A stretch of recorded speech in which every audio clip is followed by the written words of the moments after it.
குருவே துணை, குரு அடி போற்றி. ஸ்ரீ பாலசுப்பிரமணியர் அருளால்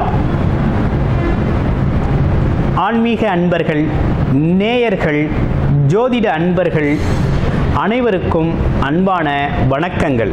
நான் உங்கள் வாழ்க வளமுடன் ஜோதிடர் ஸ்ரீ குரு சுந்தர வடிவேல்.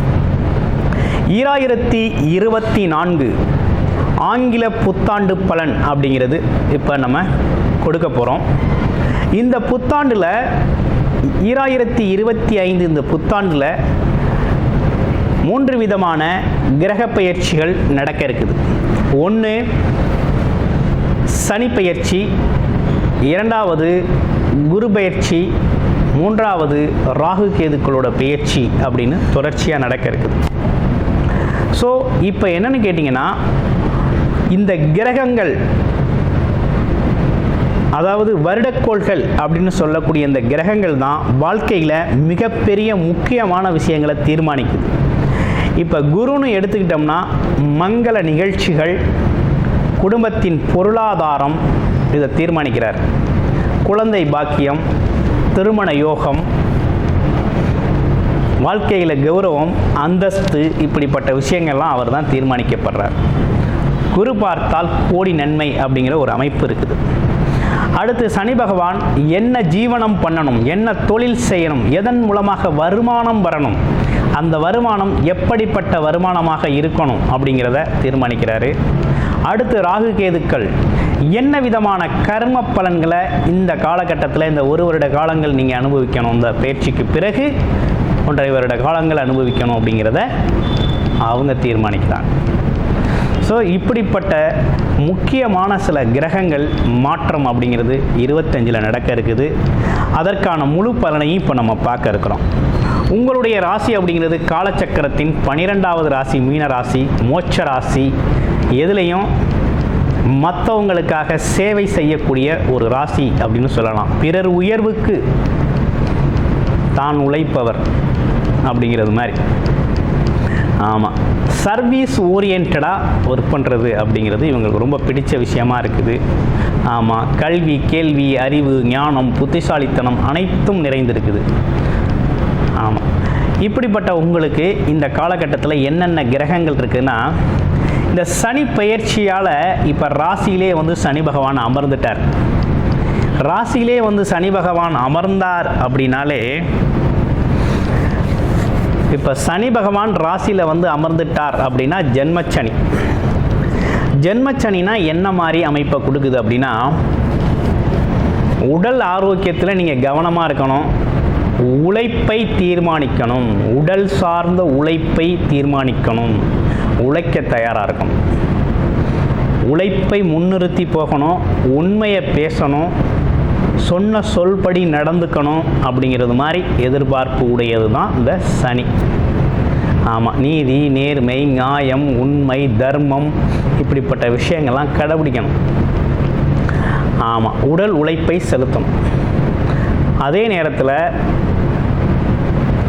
முதியவர்கள், வயதானவர்கள், இவங்களுக்கெல்லாம் உங்களால் முடிஞ்ச உதவியை செய்யுங்க. இந்த ஜென்மச்சனி அப்படிங்கிறது உங்களுக்கு மிகப்பெரிய பாதிப்பை கொடுத்துறாரு. அடுத்து பாருங்கள், ராகு கேதுக்களோட பெயர்ச்சி எப்படி இருக்கு.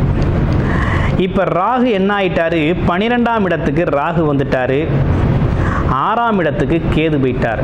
6-12 ராகு கேதுக்கள் பாம்பு கிரகங்கள் அமர்ந்தால் மிகப்பெரிய யோகம், ஒரு அற்புதமான யோகம். 6ஆம் இடத்துல கேது இருந்தால் எதிரி தொந்தரவு, வம்பு வழக்குகள், வீண் விரயங்கள் வராது. ஆமாம், அது மட்டும் இல்லாமல் கடன் பிரச்சனைகள் தீரும். யாரையும் நம்மளை எதிர்த்து நீனு பேச முடியாது. ஒரு அற்புதமான ஒரு அமைப்பு. 6ல் ஒரு வலுவான கிரகம், அதுவும் பாம்பு கிரகம் இருக்கிறதுனால உங்களுக்கு தைரியம், துணிச்சல், தன்னம்பிக்கையோடு நீங்கள் எந்த இடத்துக்கும் போகலாம், வரலாம். ஆமாம், நல்ல விஷயங்களை செய்யலாம். ஆமாம், அதுலேயும் பார்த்தீங்கன்னா விநாயகர் வழிபாடு அப்படிங்கிறது ரொம்ப முக்கியம். உங்களுக்கு ஏற்கனவே கடன் பிரச்சனைகள் இருந்தால் படிப்படியாக கடனை கட்டிடுவீங்க. நோய் பிரச்சனை இருந்தால் நோய் தீர்றதுக்கான மருத்துவம் கிடைக்கும். அடுத்து வேறு என்ன விஷயங்கள், வேறு எதுவும் அக்கம் பக்கத்தில் இருக்கக்கூடிய அலசல் புலசலான மனஸ்தாபங்கள் சண்டைகள்லாம் தீரும். ஒற்றுமை அதிகரிக்கும். அம்மா வழியில் அப்பா வழியில் இருந்து வந்த சொந்த பந்தங்கள் பிரிந்து கிடந்தால் மறுபடியும் ஒன்று சேர்ந்துருவீங்க. அடுத்து 12ஆம் இடத்து ராகு உங்களுக்கு பல வழிகளில் ஒரு முன்னேற்றத்தை கொடுக்க போகிறாரு. எப்படின்னா, வெளிநாடு வெளியூர் சார்ந்த விஷயங்கள், மக்கள் தொடர்பில் இருக்கக்கூடிய பல்வேறு விதமான தொழில்கள், ஆமாம், ஏற்றுமதி இறக்குமதி தொழில்களில் இருக்கிறவங்க, மார்க்கெட்டிங்கில் இருக்கிறவங்க, சேல்ஸில் இருக்கிறவங்க, இவங்களுக்கெல்லாம் மிகப்பெரிய முன்னேற்றத்தை கொடுக்க போகிறார் இந்த ராகு. இந்த 12ஆம் இடத்தில் இருக்கக்கூடிய ராகு பயணத்தால் மிகப்பெரிய வெற்றியை தருவார். ஆமாம், பயணம் சார்ந்த விஷயங்களில் லாபம் தருவார். இடம் விட்டு இடம் மாறி ஒர்க் பண்ணுறது, வேலை பார்க்குறது, தொழிலுக்காக வேலைக்காக போகிறது, டிரான்ஸ்ஃபரில் போகிறது, இப்படிப்பட்ட விஷயங்கள்லாம் ரொம்ப நல்லாயிருக்கும். அதே நேரத்தில் முகம் தெரியாத அன்பர்கள் உதவி செய்வாங்க. இன்னொரு விஷயமும் உண்டு. என்னன்னா, ராகு பேராசையை கொடுப்பாரு. பேராசையில் மூழ்கிடக்கூடாது. உழைப்பில்லாமல் வருமானம் வர்றது, அது இல்லாமல் ஒன்றை பத்தாக்குறது அப்படிங்கிற ஒரு கான்செப்டுக்குள்ளே போகிறது, அது இல்லாமல் குடிப்பழக்க வழக்கங்கள், கெட்ட பழக்க வழக்கங்களில் இன்வால்வ் ஆகுறது, இப்படிப்பட்ட விஷயங்களை இந்த காலகட்டத்தில் நீங்கள் தவிர்த்துக்கணும். தவிர்த்துக்கிட்டால் உங்கள் வாழ்க்கை ரொம்ப நல்லாயிருக்கும், ரொம்ப சிறப்பாக இருக்கும். இதை நீங்கள் தவிர்த்துக்கணும், கவனம் எடுத்துக்கணும். ஆமாம், இந்த மாதிரி ஆசைகள் மோகங்களை உருவாக்கி அழிவை தரக்கூடிய அமைப்பும் இந்த காலகட்டத்தில் உண்டு. 2 அமைப்புகள் உண்டு. ஒன்று, வேலை தொழில் வருமானம் சார்ந்து போகிறவங்களுக்கு அதோட முன்னேற்றம் இருக்குது. இது சார்ந்து போகிறவங்களுக்கு இதில் பின்னடைவு இருக்குது. அதனால் நல்ல விஷயங்களை தேர்வு பண்ணி முயற்சி எடுங்க. அடுத்து குரு பார்வை. குரு பாருங்க, உங்களுடைய ராசிக்கு 4ஆம் இடத்துல, ராசிநாதன் 4ஆம் இடத்துல நல்லா பலமாக இருக்கிறார். அவரோட பார்வை அப்படிங்கிறது எப்படி இருக்குது அப்படின்னு பார்த்தீங்கன்னா, அவரோட பார்வை அப்படிங்கிறது 8, 10, 12ஆம் இடங்களை பார்க்குறார். குரு பார்க்க கோடி நன்மை. 8ஆம் இடத்தை பார்க்குறாரு. திடீர் அதிர்ஷ்டங்களை கொடுக்குறாரு, பயணத்தை கொடுக்குறாரு. பயணத்தின் மூலமாக வருமானம் லாபத்தை கொடுக்குறாரு. 10ஆம் இடத்தை பார்க்குறாரு.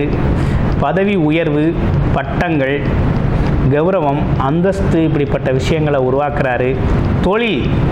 தொழிலில் ஒரு முன்னேற்றத்தை கொடுக்குறாரு. புதிய வாய்ப்புகளை கொடுக்கிறாரு. புதிய வியாபார யுக்திகளை அறிமுகம் செய்கிறாரு. பல்வேறு விதமான தொழில் வாய்ப்புகள், தொழிலில் ஒரு முன்னேற்றம், பெரும் பொருளாதாரத்தை ஈட்டுவதற்கான உதவிகள் அனைத்தும் இங்கே கிடைக்குது. ஆமாம், நல்ல யோகத்தை கொடுக்குறார், தொழில் யோகத்தை கொடுக்குறார். இந்த காலகட்டத்தில் ஒரு புது தொழில் தொடங்கணும், தொழில் மூலமாக ஒரு பெரிய முன்னேற்றம் அடையணும் அப்படின்னா ராசிநாதன் ராசியே பார்க்குறாரு.